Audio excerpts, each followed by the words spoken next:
Good evening, I'm DK Ross. Welcome back to the TTT News. Given the heightened need for robust governance systems in organizations of all types, the International Organization for Standardization, or ISO, has issued the Draft International Standard DIS, that's ISO 37000, on guidance for governance of organizations. They did this on the 10th of June 2020 for public comment over a 3-month period. Now, after 4 years of intense deliberations by its technical committee, ISO TC 309, this draft document is now available for review and feedback by stakeholders worldwide. Now, the Trinidad and Tobago Bureau of Standards, or TTBS, in its capacity as the national standards body and a full member of ISO, has twinned with the BSI, the national standards body of the UK, to co-lead an international effort from this access. Now, Dr. Axel Kravatzky, he's the chair of TTBS's NMC. He's also the principal consultant of Syntegra Change Architects Limited. We also have Deborah Souza Okpofabri. She's the advisor to the Pro-Vice Chancellor and the campus principal of the UWI, and she is the deputy or the vice chair of the Mirror Committee. We also have Nadita Ramachala, and she's the manager of standardization division at the TTBS, and we're very happy to have them here to give us a little more information on what is taking place. Now, Dr. Kravatzky, I want to start with you, please, to give me a little idea about the ISO draft standard for governance and organizations. Great, thank you. So it's for the first time that there is a global agreement or a draft agreement on the key principles that underlie good governance across all kinds of organizations, so all organizations, all sectors, all countries. Up to this point, there has always been sector-specific guidance, particularly in regulated industries. And so there are organizations that have nothing specific to refer to. And now, for the first time, we have such a draft standard. And Trinidad and Tobago, everybody in Trinidad and Tobago is invited to review this standard and to see whether it applies well to their organization, if there are any parts that need to be expanded and any parts that need to be corrected or changed because it is too difficult to apply. No. And I'll move on to you now, please, Nadita, and ask, why do we have an international standard? So international standards are used to stimulate trade, improve the competitiveness of a country, as well as to build robust systems. The ISO standard for governance is one that is very topical. We have seen a lot of societal changes.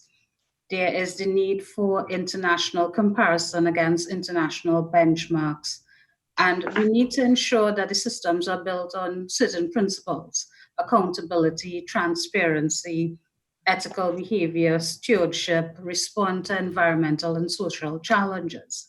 Therefore, this ISO standard, it is brand new, and it is one that is intended to provide governance systems or guidance to develop those systems to organizations of all different sizes, from small to medium to large organizations.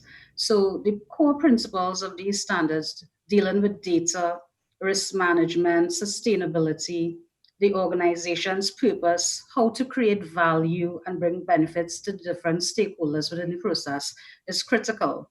And these are just some of the key driving forces that led to the development of this international standard. And now we're at the point where we would like feedback from all segments of society, all different stakeholders, to give us that input. It is critical for Trinidad and Tobago as a developing country to play a role in shaping standards. So we are not just standards takers, but we can actively contribute to the development of international standards that can be used worldwide to build this robust governance system that will basically help our society to grow and mature. Deborah, I want to bring you in here and ask whether or not, or what kind of impact the disruption of COVID-19 has placed on the work that is happening now, and definitely with the opportunities that may be seen at this point in time with regard to standards. Okay, so that's a very interesting question for TTBS. Over the COVID-19 period, we have switched to more electronic systems. For example, we have used the Zoom platform to engage with our stakeholders, and we have actually found that there has been heightened productivity and stakeholder engagement because persons were basically at home and they had more significant input into some of our standardization projects. But overall, for TTBS, it has shown that we need to focus on organizational resilience, business continuity, and I should mention that there are also international standards that we would have utilized to help develop business continuity plans, etc. So it is about managing risk. We are in a totally new environment. The COVID-19 pandemic has certainly affected our operations. I am from the standardization division, so while we were able to continue a lot of our activities using the virtual mechanisms, we continued some of our regulatory work during the COVID-19 that had an impact in terms of mitigating against the impacts of the virus. So, for example, we would have done testing of face mask, also liquid chlorine bleach, hand sanitizer, and we would have continued some of our regulatory activities by our implementation division to ensure we were delivering a level of safety to our stakeholders. So it was a challenge, but we would have weathered out that period, and we are now back in our offices where we can continue our work over the next couple of months, but taking into account all the guidelines from the government, the OSH agency, etc. All right, now, Deborah, I want to bring you into the conversation. Thank you. And when we talk about international standard, what kind of content are we talking about? Yes, when we think about international standard, we are looking at, Nadita and Axel essentially covered quite a bit of it, because we're looking at principles and practices and culture of engagement. This particular international standard is developed based on changes that have been recognized worldwide, namely different organizational types of organizational needs, societal changes, employee expectations, and technological changes, and all of these drove the need to come into to have a space where there is a guidance in terms of understanding good practice for good governance. So to be able to have repeatability and consistency in how you engage your stakeholders and the type of engagement that occurs internally and externally with the organization itself, it is important to have these clear principles in place, because good governance is really achieved through an understanding of applications of this of the standard itself, which is applicable to all. We're looking at the outcomes that we could provide effective performance, so the organization can remain true to its purpose, exercise responsible stewardship, so that the organization can make the most of its resources to have the greatest gains for the stakeholders that it's serving, and of course, and very importantly, to show and exercise ethical behavior. And this ethical behavior is going to be demonstrated through accountability and accuracy in terms of the data, and et cetera, that is used in the decision-making process. Now, I want to open this question to the three of you, and because Deborah, you've spoken about it, Nadita, you've spoken about it as well in slightly different ways, but in terms of engaging with different bodies, be it jurisdictions, as well as having that driving force to not just be standards takers, but standards makers. What kind of conversation is needed? And what is the importance of being able to say, okay, well, we are also setting standards, as opposed to just saying, okay, well, these are standards that have been basically thrust upon us. So I'll open that to any one of you, and I'd like to get a response from the three of you. Thank you. Nadita, do you want to, or? Axel, you can go ahead, and I'll probably close. Yes. Okay. So I think there are two elements of it. First of all, we have to talk about substance, and the second part is we have to talk about process. As we talk about the substance, it is important to agree on what are the foundations of good governance. So if you ask a person, what is good governance? What is governance about? They often say a quotation from 1992 or so from Lord Cadbury, that it's governance is about direction and control of an organization. But the world has evolved, and the agreement now is that there are 5 foundational elements about what constitutes good governance. And we need to speak about those things nationally as well as internationally. And those 5 things are that every organization is established for a purpose. And it must be clear what this purpose is. And it is the governing body that must interpret and set the results that are associated with that purpose, as well as the values through which and with which it is being achieved. So when we think about the purpose, every organization is there to fulfill a human need or a societal need, okay?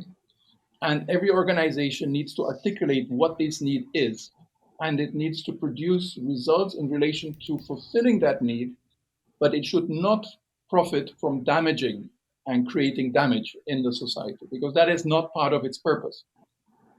So the second element, and the guide, the standard gives clear process for how to develop such a purpose articulation and how it connects with the rest of the governing bodies or the organization's work. So the second area is that the governing body or the organization, but the governing body, so note I'm saying governing body and not board of directors, because it could be an executive committee, it could be all kind of trustees, it could be called different things, but every organization has a governing body, even if it is an organization of 2 people coming together to achieve something. All right, so we continue this conversation. Now we take a break, we come back with so much more. Stay with us.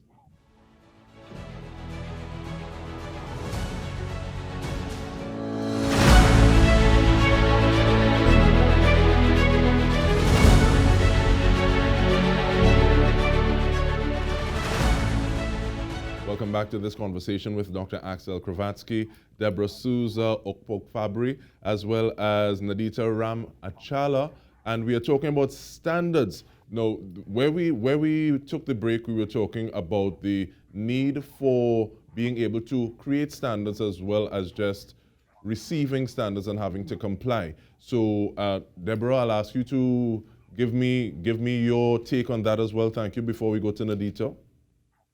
So one of the things that is critical here, and I think that is a very important thing to note in terms of the use of the standard itself, because this is a guidance standard. The critical difference for those who seek guidance and those who operate it out. You see, we are operating in a very complex environment, and it is important to have a guidance standard as part of our reference standard for practice, because it is the only way in which you be able to guarantee repeatability and consistency in your results within the sector within which you operate and across sectors nationally and globally. So if you're wanting to go into that playing field in terms of trade and communication, you want to be able to speak the same language. So I think the importance of this guidance standard is very, this is very critical, really, for this current environment and the complexity that we operate in. Thanks. Thank you so much. Nadita?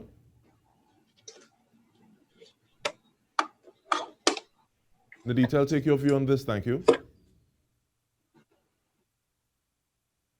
All right, well, we are discussing, yes, please. So TTBS is a national standards body. We recently developed our national standardization strategy, and we address the socioeconomic needs of the country so that we are not just the standards taker. We have to contribute to regional and international standardization.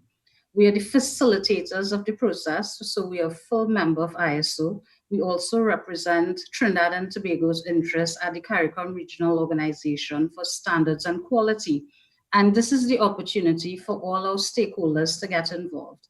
And starting from the initiation stage, where proposals can be made for national, regional, and international standards, so that we can actively make a contribution at all the different levels and ensure that our national interests are represented.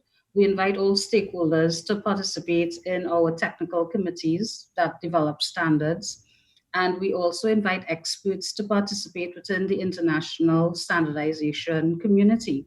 And we also have this mechanism called the National Mirror Committees. So Axel and Debbie are both playing leadership roles, not just at the national level, but the international level. I think the governance of organization, this technical committee, through the twinning arrangement with BSI, has really afforded us the opportunity to take a lead role as Trinidad and Tobago in the international standards community and show our relevance and show that we can make active contributions and shape and influence the content of standards at all different levels so that our national interests are represented, so that there's that need for competitiveness, economic diversification, and very new emerging areas of standardization as well.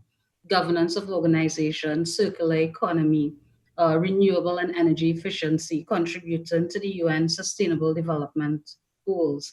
And this is the trust that standardization at TTBS has taken over the last few years, where we're using this very proactive mechanism, engaging stakeholders, finding out what are the GDP contributions, what are the social issues, what problems can be addressed through the needs of standards, and basically engage stakeholders so that they can take that leadership role at all the different levels and basically make a difference for society so that we can maintain the quality of life, ensure health, safety, environmental protection, have that sustainable development that has been very critical for all countries world over. But Nadita, So you it is speak about really standard, about you playing. speak about stakeholders a great deal. And Deborah, I want to ask you, who are some of these stakeholders? Who are some of those involved in the development of the standard? Oh, it's very wide. Well, of course, in terms of the development of the standard, we have different we have different bureau standards from about 54 countries participating. In addition, we have different liaison bodies participating, connected with whistleblowing, financial standards, a whole series of different disciplines. So it makes it very broad in terms of the input and contributions. And because of that diverse group and thinking, I mean, the challenges as you arrive at a particular point, and when you think you've probably you've arrived at a place where everybody's agreed, there's a disagreement because of one point, and it might probably look very minor, but if you're looking at something that is going to be universally accepted, it is very critical to have those kinds of challenges and engagements so that people are very comfortable and arrive at consensus.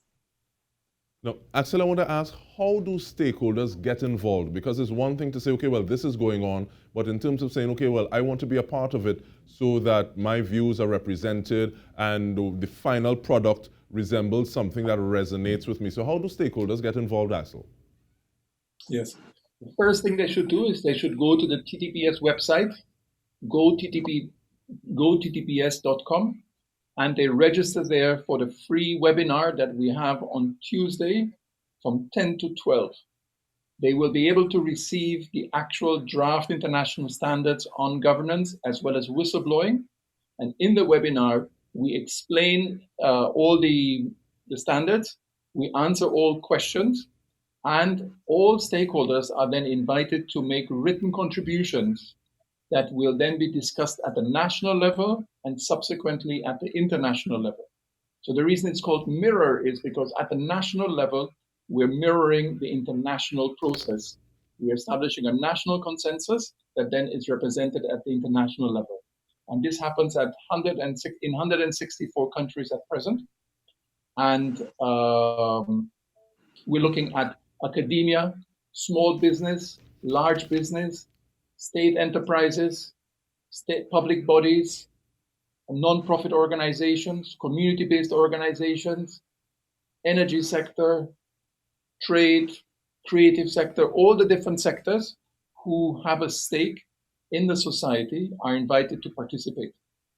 All right, so we have about a minute and a half left. Nadita, I want to go to you and ask about the linkages with other types of corporate governance codes. Thanks. So one key point about the international standard for the governance of organization is that it provides guidance. It can be used to complement national level documents. It can be used to support regulatory frameworks as well. So where there's legislation, it can provide a mechanism whereby a company can improve its governance practices. So it is a system that reinforces what exists nationally and regionally. So it is not an issue of, say, competition between the documents. This document is principle-based. It is up to each organization to determine how to build and improve its governance system. So there's a high integration between legislation, regional codes, national codes, and finally this foundational standard providing the principles and good practices or best practices that should be followed to build a more impactful governance system so that organizations can create that value that is expected by stakeholders and shareholders and its board. So it really provides a framework document, and it can be utilized by all different types of organizations, whether it be public sector, private sector, NGOs, etc., as Axel highlighted previously. So we're hoping that people actually go on to the TTBS, the Bureau of Standards website, to avail themselves of that webinar that happens on Tuesday. We want to thank you very much, Dr. Axel Kravatzky, Deborah Souza Okpofabri, as well as Nadita Ramachala, for giving us some insight into some of these things and showing us the importance of having standards, one, but also being part of the process in creating those standards that we need to live by. Now, on behalf of Verna and our entire news team, I'm DK Rosta. Thank you for joining us. Good night.